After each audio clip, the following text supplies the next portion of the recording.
अज आखां वारिस चाहनू कि तू कब्रां विचों बोल। पिंजर जैसा नावल, रंग का पत्ता जैसे नावल तख्लीक करने वाली, रसीदी टिकट जैसी शानदार खुद नविश देने वाली अमृता प्रीतम। बहुत कम लोग जानते हैं कि उन्होंने अपना आखिरी वक्त कैसे गुजारा। तो आज हम आपके साथ एक मज़मून शेयर करेंगे। इस मज़मून के लिखने वाली इस्मा सलीम है। वफ़ात से तकरीबन 3.5 बरस कबल उनके कूल्हे की हड्डी टूट गई थी और वो पैरालाइज़ हो गई थी। वफ़ात से कमोबेश 1 साल कबल वो अपनी यादाश्त खो चुकी थी। वो अमृता प्रीतम, जिसका बर सगीर के अदब में बहुत बड़ा नाम, वो अपनी यादाश्त से भी वाकिफ़ नहीं। उन्हें ये भी नहीं पता था कि इर्द गिर्द क्या हो रहा है। एक बहुत कड़वा सा मज़मून है। इस्मा सलीम ने ये मज़मून लिखा। दुनिया ज़ात के मार्च के शुमारे में ये शाये हुआ। मैनू अग्नि नहीं देंदे। इस्मा सलीम लिखती हैं कि पिछले महीने का कोई दिन है जब मैं अमृता से मिलने गई हूँ। कदम उसके कमरे की जानिब बढ़े तो इमरोज़ बोले, उसे लाइब्रेरी शिफ्ट कर दिया है। मैंने लाइब्रेरी की तरफ नज़र डाली। बेड पर अमृता लेटी है। वो जिस हालत में थी, लगा इमरोज़ उसके कपड़े तब्दील करते करते उठे हैं। मैं वहीं रुक गई। इमरोज़ की आवाज़ आई, इस्मा आजा। अमृता इर्द गिर्द से बेखबर, हर एक शय और ख़ुद से भी बेनियाज पड़ी थी। टांगें और हाथ दोनों पेट की तरफ मुड़े हुए, जैसे एक बच्चा माँ के पेट में होता है। बेख्तियार आंखों में आंसू आ गए। इमरोज़ मेरी कल्बी कैफियत को महसूस करते हुए कहते हैं, बाहर जवान अमृता से मिलो, अंदर उसके बुढ़ापे से। ये एक नेचुरल प्रोसेस है। बॉडी डिके को आप नहीं रोक सकते। उसने अब खाना पीना बिल्कुल छोड़ दिया है। टांग पहले सीधी नहीं कर पाती थी, यह अब इसी तरह जुड़ गई है। नज़र बाहर ड्राइंग रूम की तरफ उठ जाती है। पूरा घर अमृता की तस्वीरों से सजा है। जवानी, जोश और जज्बों से भरी अमृता कहीं खड़ी हुई, कहीं बैठी हुई, रोटी पका रही है, लिख रही है, मुलाकातें कर रही है, बच्चों के साथ खेल रही है, सोच रही है, ज़िंदगी को हर रूप हर रंग में जी रही है। पहली मुलाकात में उसने मुझसे कहा था कि ज़्यादातर लड़कियों को सिर्फ बीवी बनना आता है, वो दोस्त नहीं बन पाती। तुम में ये खूबी है कि तुम दोस्त बन सकती हो। और 50 बरस के फासले को किनारे करके वो मेरी दोस्त बन गई थी। लेकिन इस वक्त वो फासला और उसकी तमाम तर हकीकत अपनी संगीनी के साथ मेरे सामने है। उसका झुर्रियों भरा चेहरा देख रही हूँ। वो आंखें खोलती है। इमरोज़ उसके बालों में उंगलियां फेरते हुए कहते हैं, माजा अस्मा आई है। उसने देखा, तू आ गई? मैंने कहा हाँ। उसने मेरा हाथ पकड़ लिया। हुन तू आ गई है तो मैनू अग्नि दे दे। इन्ने दिन हो गए मोई पईयूं, कोई मैनू अग्नि नहीं देंदा। यानी अब तू आ गई है तो मुझे आग दे दे। इतने दिन से मरी पड़ी हूँ और कोई चिता को आग नहीं देता। मेरा दिल तड़प गया। ज़ब्त का बंधन टूट गया। सखी ऐसा ना बोल, सखी ऐसा ना कह। उसने फिर आंखें मूंद लीं। इमरोज़ को काम से बाज़ार जाना है। मैं कह देती हूँ कि आप बेफिक्र होकर जाइए, मुझे कोई जल्दी नहीं। अमृता की आवाज़ उभरती है, मैनू कुट दे, यानी मेरा जिस्म दबा दे। मैं आहिस्ता आहिस्ता पाँव दबाना शुरू करती हूँ, लेकिन उसकी जैसे चीख निकल जाती है। इतनी ज़ोर से नहीं। मुझे हैरत होती है कि मैंने तो ज़ोर लगाया ही नहीं।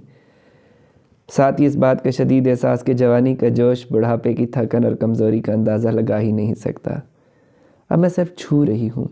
वो शांत है, पूछती है, मैं कहाँ हूँ? जवाब देती हूँ, अपने घर में, लाइब्रेरी में।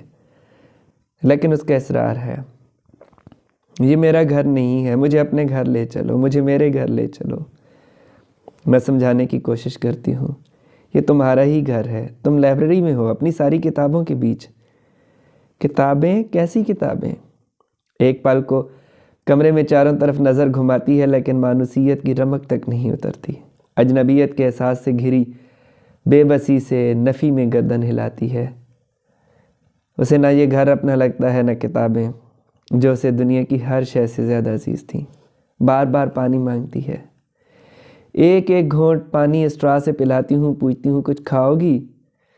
इमरोज़ ने कहा था ये आधा चम्मच हलवा भी उसके अंदर चला जाए तो बहुत है। वह इनकार करती है, फिर पूछती है ये इमरोज़ मेरा कौन लगता है? क्या मेरा बाप है?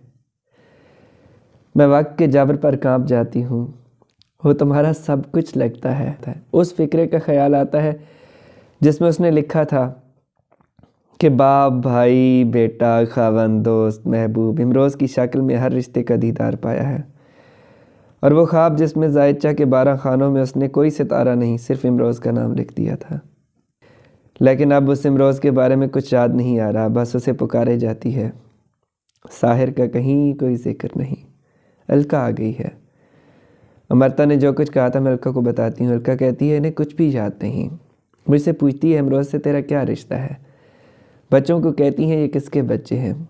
एक दिन कहने लगी क्या इन बच्चों की शादी के बाद अपनी शादी करेगी? मैंने कहा मम्मी ये बच्चे मैंने अपनी शादी के बाद ही पैदा किए हैं।